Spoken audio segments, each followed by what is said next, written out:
ভাৰতলৈ আহি কিছুদিন তেওঁ ৰাজকোট আৰু মুম্বাইত ওকালতি কৰি পুনৰ তেওঁ ভাৰতৰ পৰা বাহিৰলৈ গুচি গ'ল 1893 চনত দক্ষিণ আফ্ৰিকাৰ নাটাললৈ গ'ল তালৈ একাৰণে গ'ল তেওঁ ওকালতিক পেশা হিচাপে গ্ৰহণ কৰিছিল সেইকাৰণে দক্ষিণ আফ্ৰিকাৰ নাটাললৈ গুচি গ'ল তাত গৈ তেওঁ ইউৰোপীয়সকলে ভাৰতৰ লোকসকলৰ ওপৰত বৰ্ণবাদৰ বৈষম্য জাপি দিছিল সামাজিকভাৱে ৰাজনৈতিকভাৱে উৎপীড়ন চলাই নিছিল এই বৰ্ণবাদৰ তেওঁ যি বৈষম্য তাত দেখিলে দেখি হতচকিত হৈ পৰিছিল আৰু সেয়েহে তাত থকা ভাৰতবাসীক নেতৃত্ব দি ভাৰতীয়সকলক এই অন্যায় অবিচাৰৰ বিপক্ষে থিয় দিবৰ বাবে এটা ৰাজনৈতিক সংগঠন গঠন কৰিছিল সেইটোৱে হ'ল Natal Indian Congress Natal Indian Congress তাত তেওঁ এই এটা ৰাজনৈতিক সংগঠন গঠন কৰিছিল তাৰোপৰি তেওঁ ইণ্ডিয়ান অপিনিয়ন নামৰ এখন বাতৰি কাকত প্ৰচাৰ কৰিছিল সেই বাতৰি কাকতখনৰ যোগেদি তেওঁ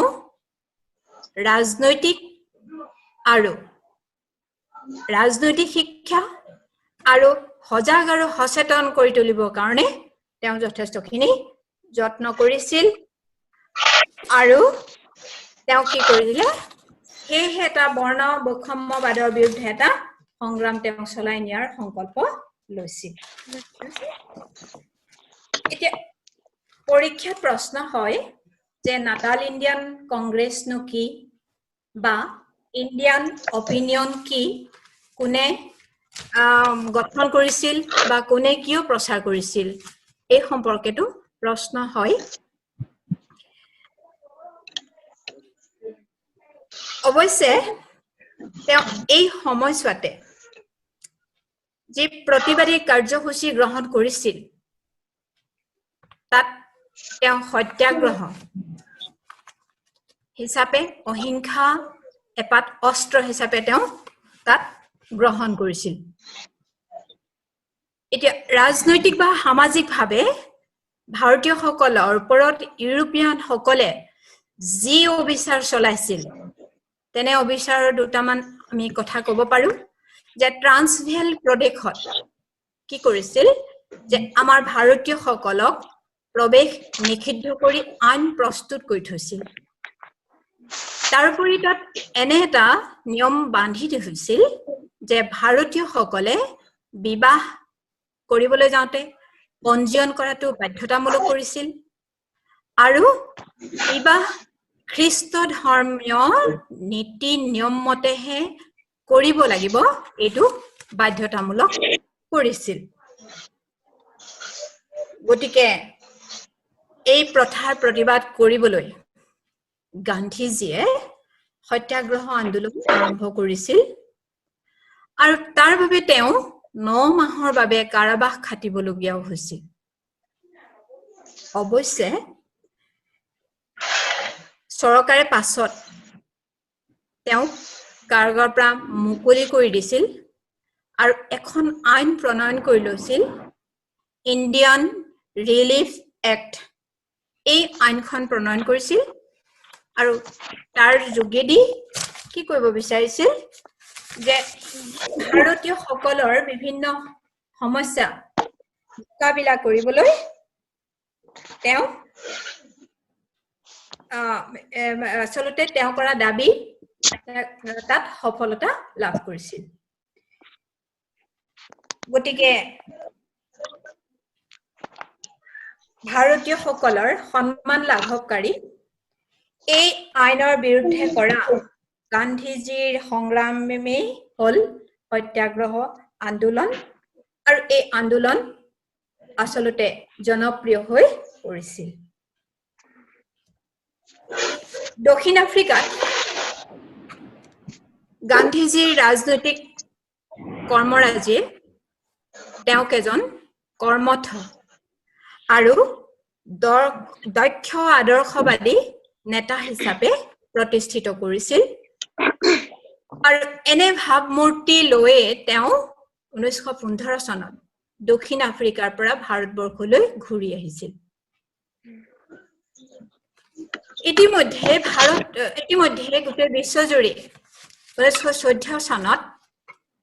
আৰম্ভ হৈছিল প্ৰথম বিশ্বযুদ্ধ এই বিশ্বযুদ্ধত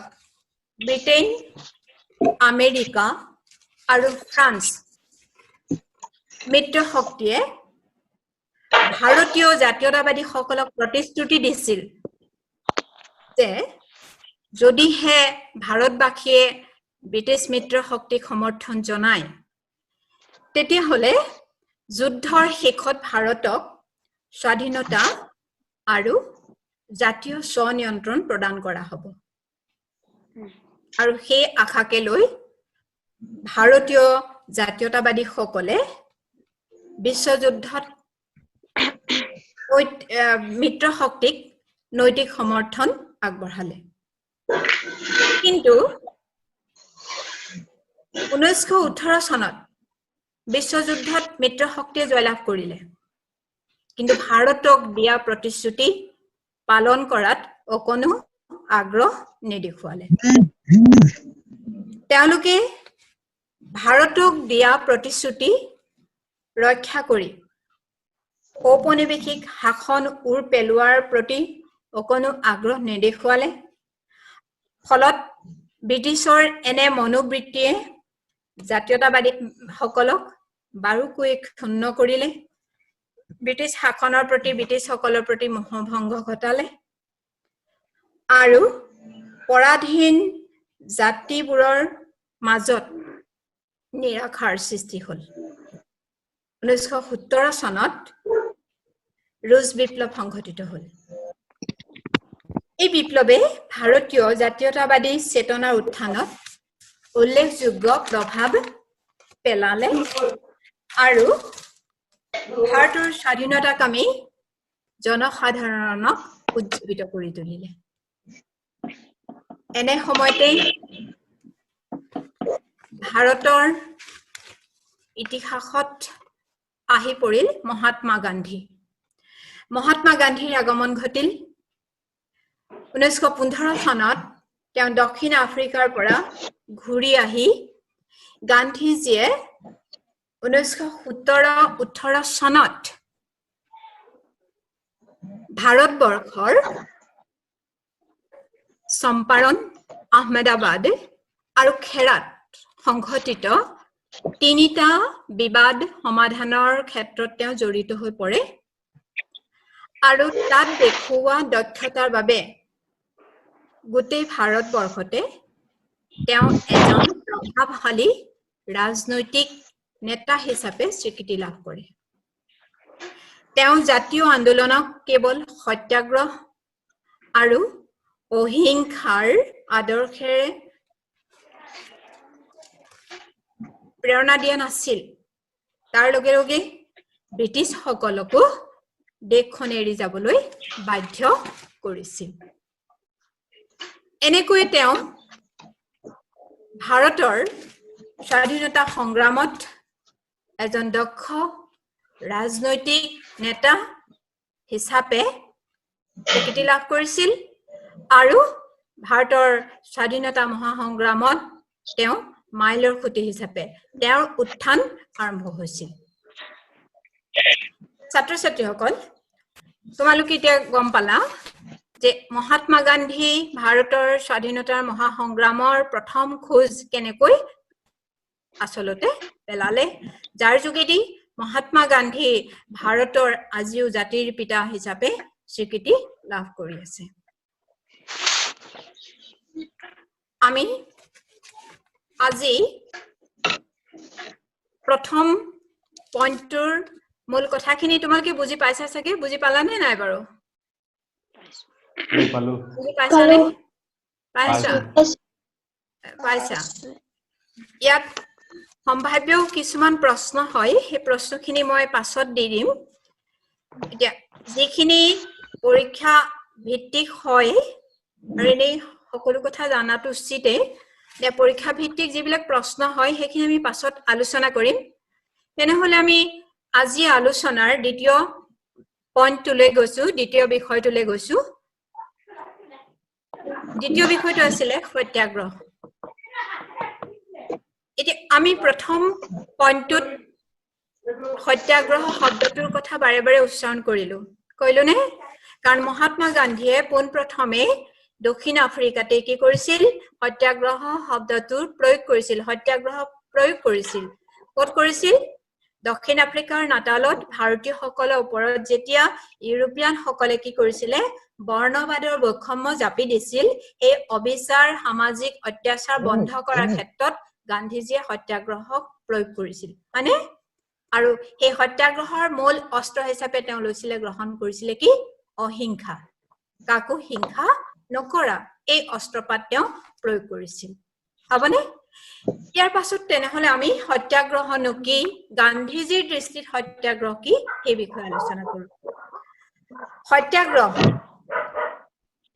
এইটো এটা সন্ধিযুক্ত শব্দ কালকে নিশ্চয় সন্ধি জানা সন্ধিযুক্ত শব্দ ইয়াত দুটা শব্দ আছে সত্য যোগ আগ্ৰহ সত্যাগ্ৰহ অৰ্থাৎ সত্যৰ প্ৰতি আগ্ৰহ বা সত্যনিষ্ঠ হৈ কাম কৰা সত্যাগ্ৰহ শব্দৰ অৰ্থ কি সত্যৰ প্ৰতি আগ্ৰহ বা সত্যনিষ্ঠ হৈ কাম কৰা সেইটোৱে গান্ধীজীৰ মতে শান্তি আৰু নিৰস্ত্ৰভাৱে অস্ত্ৰহীন নিৰস্ত্ৰভাৱে সত্যৰ ভিত্তিত অন্যায়ৰ বিৰুদ্ধে কৰা সংগ্ৰামেই হল সত্যাগ্ৰহ তোমালোকে লিখি লব পাৰা গান্ধীজীৰ মতে সত্যাগ্ৰহ কি শান্তি আৰু নিৰস্ত্ৰভাৱে সত্যৰ ভিত্তিত অন্যায়ৰ বিৰুদ্ধে কৰা সংগ্ৰামেই হল সত্যাগ্ৰহ বা অহিংসা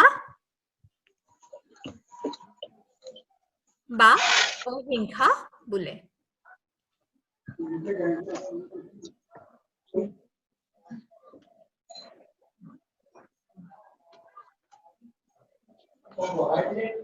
শান্তি আৰু নিৰস্ত্ৰভাৱে সত্যৰ ভিত্তিত অন্যায়ৰ বিৰুদ্ধে কৰা সংগ্ৰামক তেওঁ সত্যাগ্ৰহ বা অহিংসা বুলি কৈছিল গান্ধীজীয়ে অহিংসা বুলি কৈছিল এইখিনিতে প্ৰশ্ন হয় গান্ধীজীয়ে এই সত্যাগ্ৰহ ধাৰণাটো ক'ৰ পৰা গ্ৰহণ কৰিছিল গান্ধীজীয়ে সত্যাগ্ৰহ ধাৰণাটো ক'ৰ পৰা গ্ৰহণ কৰিছিল তোমালোকৰ কিতাপত দিয়া আছে টলষ্টয় আৰু থৰুৰ কথা কৈছে টলষ্টয় তেওঁ এই ধাৰণাটো গ্ৰহণ কৰিছিল টলষ্টয় তেওঁ হল ৰুছ লেখক আৰু এজন ইংৰাজ লেখক আছে তেওঁ হল ৰাস্কিন আৰু এজন ইংৰাজ লেখক তেওঁ হল ৰাস্কিন আৰু থৰু এই সকলৰ লিখনিৰ যোগেদি মহাত্মা গান্ধী সত্যাগ্ৰহ ধাৰণাটোৰ প্ৰতি আকৃষ্ট হৈছিল অৰ্থাৎ মহাত্মা গান্ধীৰ জীৱনত সত্যাগ্ৰহৰ প্ৰভাৱ পৰিছিল এই সকলৰ লিখনিৰ যোগেদি প্ৰশ্ন হয় পৰীক্ষাত আহেও মহাত্মা গান্ধী সত্যাগ্ৰহৰ ধাৰণাটো গ্ৰহণ কৰোতে কাৰ দ্বাৰা প্ৰভাৱিত হৈছিল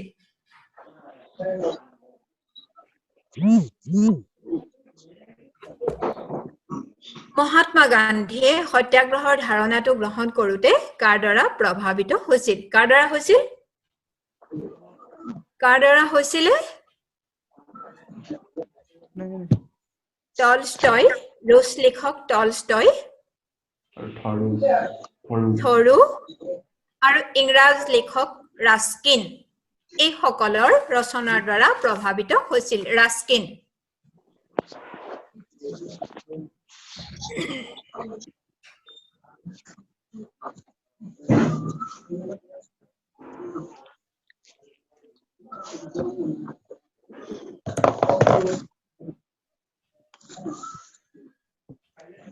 সত্যাগ্ৰহৰ কথাখিনি গম পাইছা তোমালোকে বুজি পাইছানে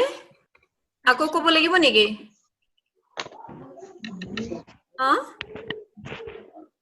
সত্যাগ্ৰহৰ কথাখিনি আকৌ ক'ব লাগিব নেকি লাগিব বাইদেউ আকৌ ক'ব লাগিব লাগিব সত্যাগ্ৰহ মানে কি এটো সন্ধিযুক্ত হৈ আছে বুজি পাইছানে সত্যটো বুজি পাইছা আৰু আগ্ৰহ অৰ্থাৎ সত্যৰ প্ৰতি আগ্ৰহ এটোৱে হৈছে কি সত্যৰ প্ৰতি আগ্ৰহ এটোৱে হল সত্যাগ্ৰহ গান্ধীজীৰ মতে সত্যাগ্ৰহ কি শান্তিপূৰ্ণ আৰু নিৰস্ত্ৰ ভাবে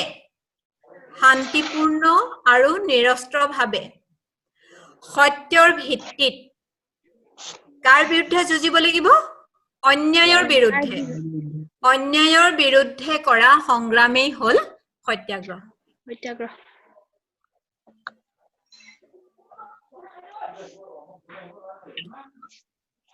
শান্তি আৰু নিৰস্ত্ৰ ভাবে সত্যৰ ভিত্তিত অন্যায়ৰ বিৰুদ্ধে কৰা সংগ্ৰামেই হল সত্যাগ্ৰহ বা অহিংসা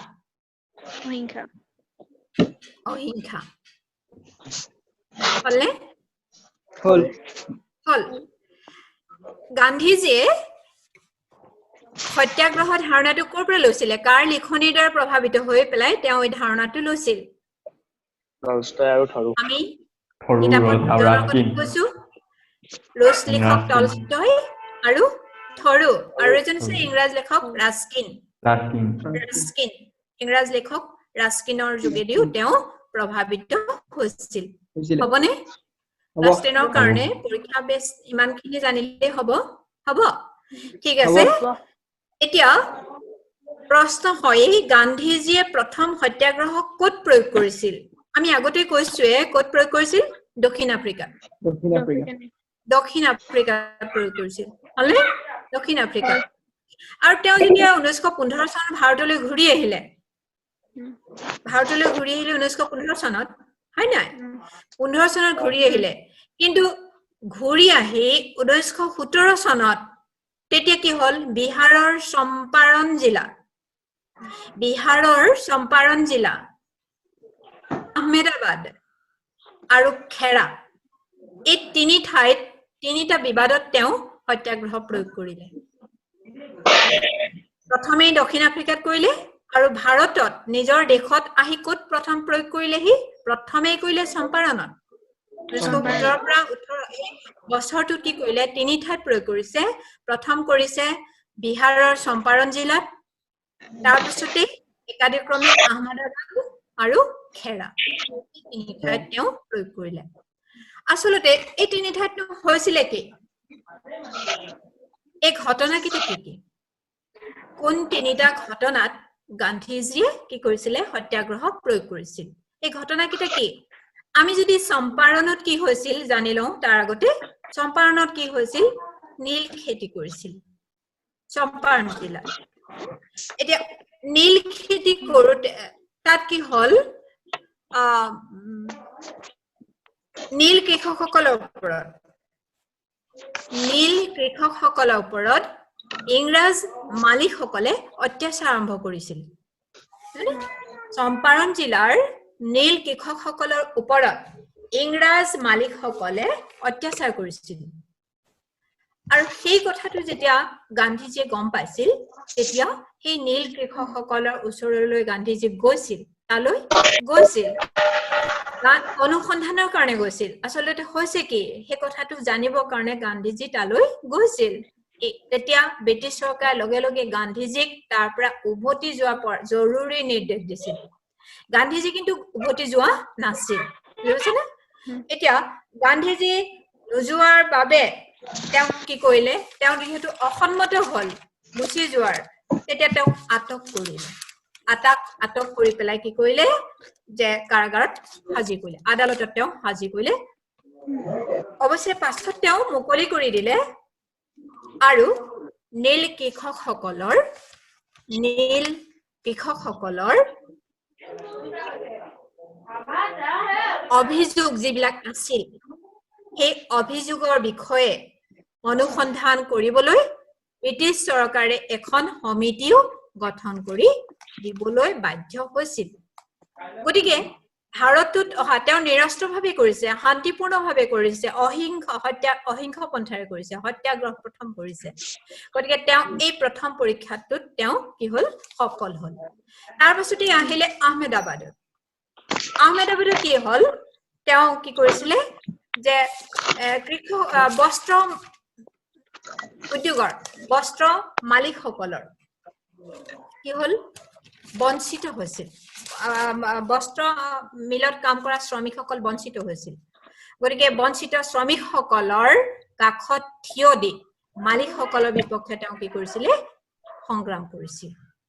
আৰু খেৰাত কি হল যে কৃষকসকলৰ খেতিপথাৰ নষ্ট হোৱাৰ পাছতো যথেষ্ট পৰিমাণে কি তাত প্ৰয়োগ কৰিছিলে তাত যথেষ্ট পৰিমাণে ৰাজহৰ পৰিমাণ বৃদ্ধি কৰিছিল গতিকে তাৰ প্ৰতিবাদ কৰিবলৈ গান্ধীজীয়ে সত্যাগ্ৰহকে অস্ত্ৰ হিচাপে তেওঁ গ্ৰহণ কৰিছিল এইখিলৈকে তোমালোকে বুজি পালানে গান্ধীজীয়ে তেনেহলে ক'ত কেনেকে সত্যাগ্ৰহ প্ৰয়োগ কৰিছিল ভাৰতবৰ্ষত হলনে এতিয়া এই প্ৰতিটো কাৰ্যসূচীতে কি কৰিছিলে যে তেওঁ সত্যাগ্ৰহ কৌশল হিচাপে গ্ৰহণ কৰিছিল আৰু আদৰ্শ আছিল সত্য আৰু অহিংসা এই আন্দোলনবোৰত জনগণে বৃহৎভাৱে অংশগ্ৰহণ কৰিছিল বাবে গান্ধীজীয়ে প্ৰকৃত শক্তি এই আন্দোলন কৰোতে জনগণৰ পৰা লাভ কৰিছিল আজি আমি তোমালোকক এইখিনিতে আৰু এটা কথা কৈ থওঁ গান্ধীজী সেই সময়লৈকে ব্ৰিটিছৰ আচলতে সমৰ্থক আছিল বুলি ক'ব পাৰি কিন্তু তাৰ পাছত তেওঁ অৰ্থাৎ গান্ধীজী ব্ৰিটিছ শাসনৰ প্ৰতি অমনোযোগী হৈ পৰিল আৰু কি হল অসহযোগী হৈ পৰিল তেওঁ প্ৰথমে সহযোগ কৰিছিল তেতিয়ালৈকে কিন্তু তাৰ পাছৰ সময়খিনিত তেওঁ ব্ৰিটিছ শাসনৰ প্ৰতি অসহযোগী হৈ পৰিল কাৰণ কিয় যে যিহেতু বিশ্বযুদ্ধ হৈ গল বিশ্বযুদ্ধত মিত্ৰ শক্তিয়ে ভাৰতক প্ৰবঞ্চনা কৰিছে স্বাধীনতা আৰু স্বনিয়ন্ত্ৰণ ঘূৰাই দিয়াৰ যিটো প্ৰতিশ্ৰুতি দিছিল সেই প্ৰতিশ্ৰুতি ৰখা নাই যুদ্ধ এখন হৈ যোৱাৰ পাছত উদ্যোগবিলাকে যথেষ্ট লোকচানৰ সন্মুখীন হ'ব লগা হৈছে তাৰ পাছতো আকৌ কি হৈছে যে কৰকাটলৰ বুজা বেছিকৈ বহন কৰিব লগা হৈছে এনে ধৰণৰ বিভিন্ন সমস্যাই কি কৰিছে ভাৰতবাসীক জুৰুলা কৰিছে লাহে লাহে যে ব্ৰিটিছ শাসনৰ প্ৰতি ঔপনিৱেশিক শাসনৰ প্ৰতি জনসাধাৰণৰ ভাৰতবাসীৰ মোহ ভংগ ঘটিছে আৰু লগে লগে গান্ধীজীও তেওঁ প্ৰথম অৱস্থাত সহযোগী হৈ থকা গান্ধীজী কি হল যে ব্ৰিটিছ শাসনৰ প্ৰতি অসহযোগী মনোভাৱ পোষণ কৰিবলৈ ধৰিলে এইখিনিকে আমি আজি গান্ধীজী ভাৰতৰ ৰাজনীতিত উত্থানৰ পটভূমি আৰু তেওঁ প্ৰয়োগ কৰা সত্যাগ্ৰহ এই বিষয়ে আলোচনা কৰিলো ইয়াৰ পৰা তোমালোকৰ আৰু কিবা জানিব লগা আছে নেকি সুধিব পাৰা বুজি পালা চাগৈ সকলোৱে পালানে পালা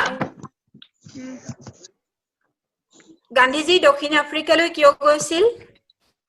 বেৰিষ্টাৰ উকালতি কৰিবলৈ গৈছিল হয়নে তাত কোনটো ৰাজনৈতিক সংগঠন গঠন কৰিছিল Natal Indian Congress Natal Indian Congress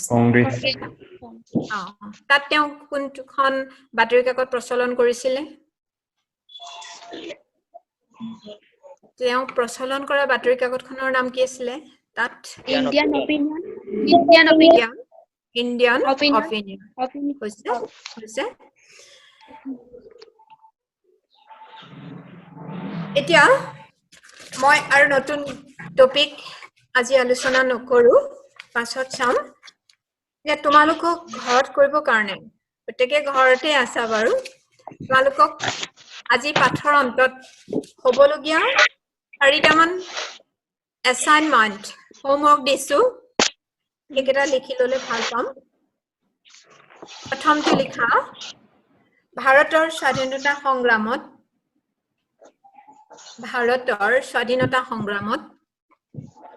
Mahatma গান্ধীৰ উত্থানৰ পটভূমি বৰ্ণনা কৰা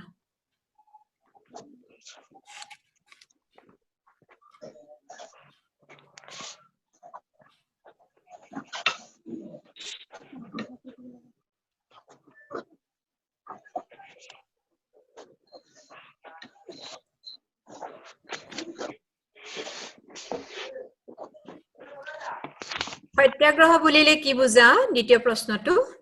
সত্যাগ্ৰহ বুলিলে কি বুজা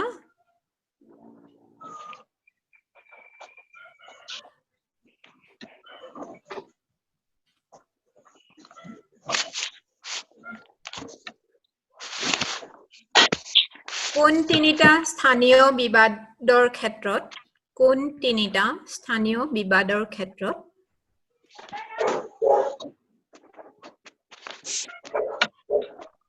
গান্ধীজীয়ে সত্যাগ্ৰহক প্ৰথমতে প্ৰয়োগ কৰিছিল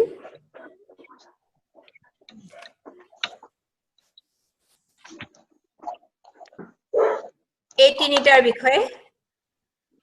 সংক্ষিপ্তকৈ লিখা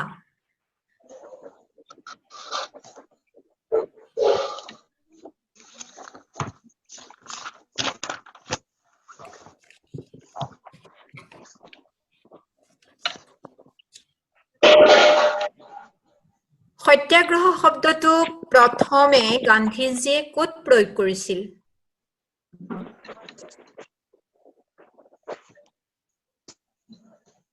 সত্যাগ্ৰহ শব্দটো গান্ধীজীয়ে প্ৰথমতে ক'ত প্ৰয়োগ কৰিছিল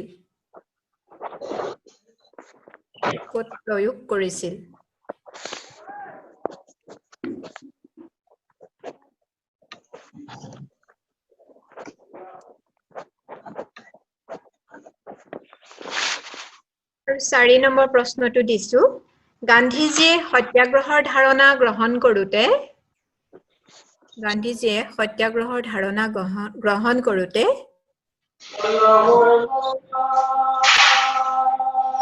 কাৰ ৰচনাৰ দ্বাৰা প্ৰভাৱিত হৈছিল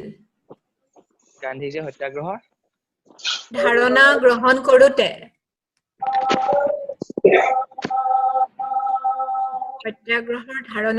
কৰোঁতে কাৰ ৰচনাৰ দ্বাৰা প্ৰভাৱিত হৈছিল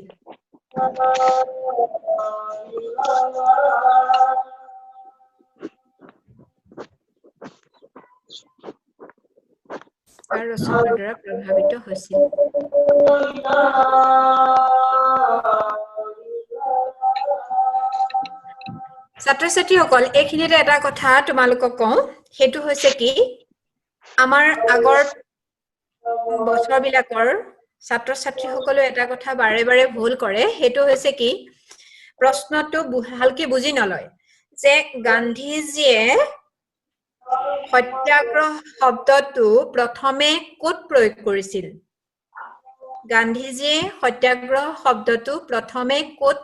কৰিছিল এই কথাটো যেতিয়া কয় পোনপটীয়াকৈ আমি লিখিব লাগিব দক্ষিণ আফ্ৰিকাত প্ৰশ্নতে সুধিছে ক'ত প্ৰয়োগ কৰিছিল ইয়াতো ভাগ কৰি দেখুৱা হোৱা নাই প্ৰশ্নটোত কি জানো গতিকে আমি পোনপটীয়াকৈ ক'ব লাগিব দক্ষিণ আফ্ৰিকা কিন্তু গান্ধীজীয়ে স্থানীয় শব্দটো যেতিয়া আহিব তেতিয়া কিন্তু আমাৰ ভাৰতলৈ আহিব ভাৰতৰ ক'ত প্ৰয়োগ